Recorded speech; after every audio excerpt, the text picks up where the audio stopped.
అమరావతి కథలు ఎవరు పాడినా ఆ ఏడక్షరాలే. ఆ రోజు నందివాహనం ఊరేగింపు.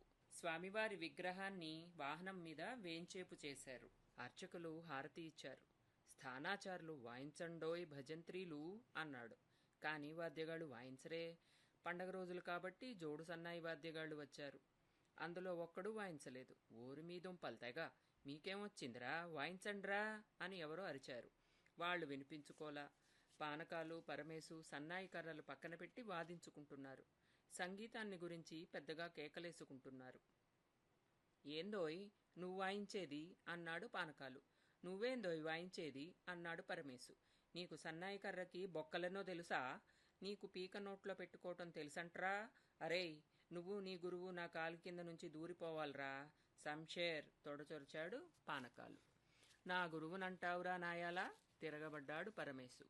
ఇద్దరూ కలబడ్డారు. సన్నాయి కర్రలతో మోదుకున్నారు, గుద్దుకున్నారు, కిందపడి కుమ్ముకున్నారు, రొప్పుకుంటూ రోజుకుంటూ కసిగా తన్నుకున్నారు. జనం విడదీశారు.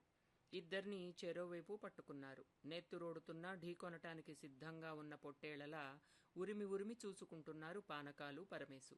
స్థానాచారులు మధ్యకొచ్చి, మీరు పడి చావా, ఊరేగింపు బయలుదేరాలి, వాయించండ్రా అన్నాడు.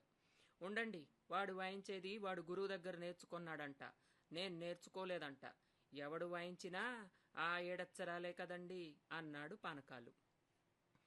పరమేశు ఊగిపోతూ, ఏడచ్చరాలు కాదురా, మూడచ్చరాలు వాయించి చూస్తాను అన్నాడు. ఏడో మూడో ఏదో వాయించేడవండ్రా అని అరిచాడు వాహనం దగ్గరున్న అర్చకుడు. ఎట్టకేలకు పానకాలు, పరమేశు సన్నాయి కర్రలు చేతపట్టారండి. ఇహ చూడండి వాళ్ళు వాయించారు.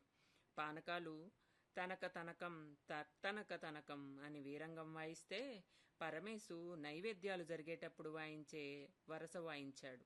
ఉన్న ఒకే ఒక డోలు వాయిద్యగాడు ఎవరికి వాయించాలో తెలియక కుడి పానకాలకు, ఎడమ పరమేశుకు బాదటం మొదలుపెట్టాడు. తాళంవాడు వాడిష్టం వచ్చినట్టు ఇంకెవడికో తాళం వేస్తున్నాడు. మీ వాద్యాల సంగతి నాకు అనవసరం అని శంభులింగం భయ్యమని శంఖం పూరించాడు.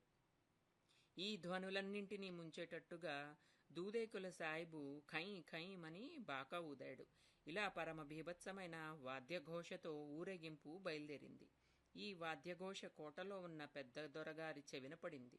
దొరగారు గుమాస్తాని పిలిచి, రుంజలు, కొమ్ము బూరాలు, తప్పెట్లు వినిపిస్తున్నాయి, ముత్యాలమ్మ జాతర జరుగుతోందా అని అడిగారు.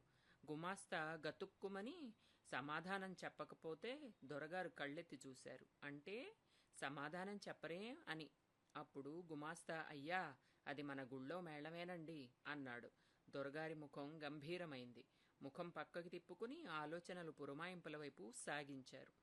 3 అడుగుల చదరం పీటలు 200, 100 వడ్డన పళ్ళాలు, 50 గరిటలు, 40 గంగాళాలు, 30 పట్టె మంచాలు, వాటి మీదకి 60 పరుపులు, 100 బాలీనులు.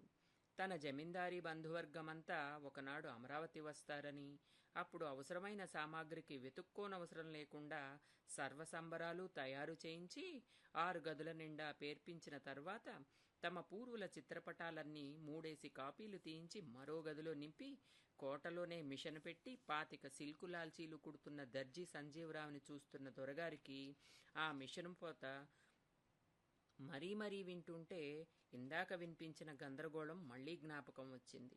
ఇందాక మన గుళ్ళో మేళమే అన్నారు అని అడిగారు దొరగారు గుమాస్తాని.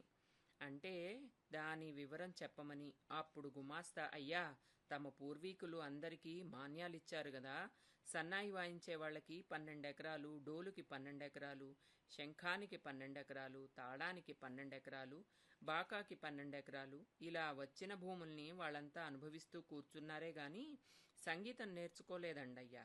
అన్నన్నా అనుకున్నారో ఏమో తెలియదు.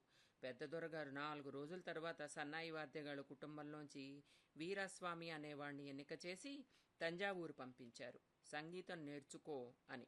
అలా 5 సంవత్సరాల పాటు వీరాస్వామి సంగీత విద్య కోసం 10,000 రూపాయలు ఖర్చు పెట్టారు. శివరాత్రి వచ్చింది. తంజావూరు నుంచి వీరాస్వామి తిరిగొచ్చాడు.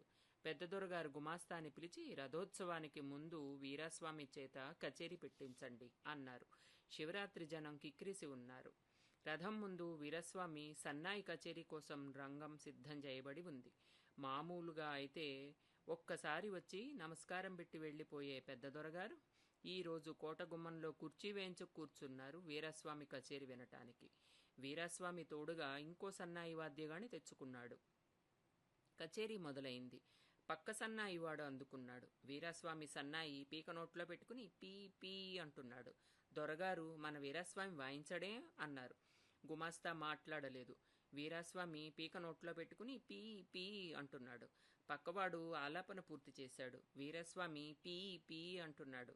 పక్కవాడు కీర్తన అందుకున్నాడు. వీరాస్వామి పీ పీ. పక్కవాడు స్వరం వేస్తున్నాడు. వీరాస్వామి పీ పీ. మన వీరాస్వామి వాయించడే అన్నారు దొరగారు. పక్కవాడు కీర్తన పూర్తి చేసి రెండో కీర్తన అందుకున్నాడు. వీరాస్వామి పీ పీ. పక్కవాడు మూడో కీర్తన అందుకుంటే వీరాస్వామి ఇంకా పీ పీ అని సన్నాయి పీకను సవరిస్తుంటే దొరగారు మళ్ళీ అడిగారు. తంజావూరులో 5 ఏళ్లు నేర్చుకొచ్చాడు, మన వీరాస్వామి వాయించడే? అప్పుడు గుమాస్తా చెప్పాడు, అయ్యా, ఈ 5 ఏళ్ల 10,000 ఖర్చుతో వీరాస్వామి పీ పీ వరకే నేర్చుకున్నాడండి. దొరగారు కుర్చీలోంచి చెంగున లేచి కోటలోకి వెళ్ళిపోయారు.